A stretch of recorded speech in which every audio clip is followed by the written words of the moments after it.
After months spent consolidating the empire and reorganizing his army, Alexander sets in motion the plans for a new invasion.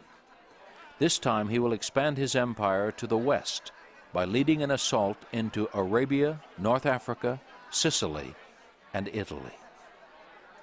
But before he can begin his next conquest, disaster finds the indestructible Alexander's Achilles heel.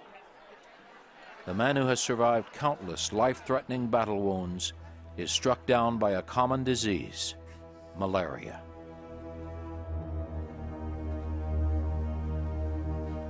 For days, between bouts of pain and a soaring temperature, Alexander meets with his generals to discuss plans for the invasion of Arabia. But as the end draws near, his men break down and weep. As Alexander's officers file past, each asks, "Who do you give the empire to?"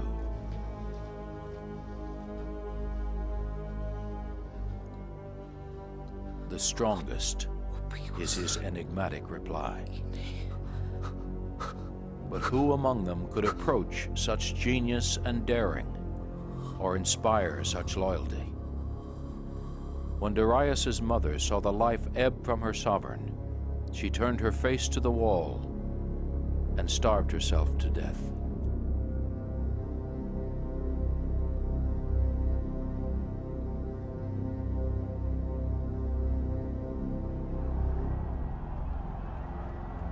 Alexander died on June 10th, 323 BC.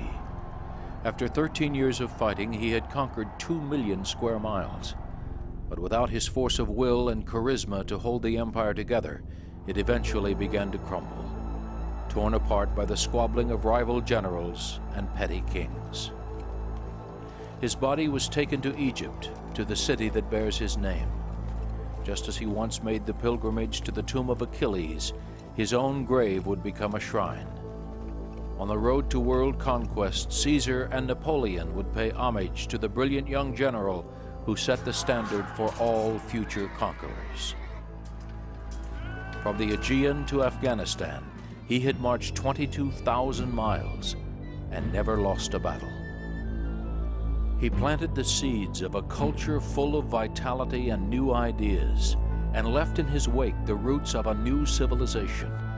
Builder of cities, warrior, emperor, hero, God. 2,300 years later, his name still carries thunder. Alexander the Great.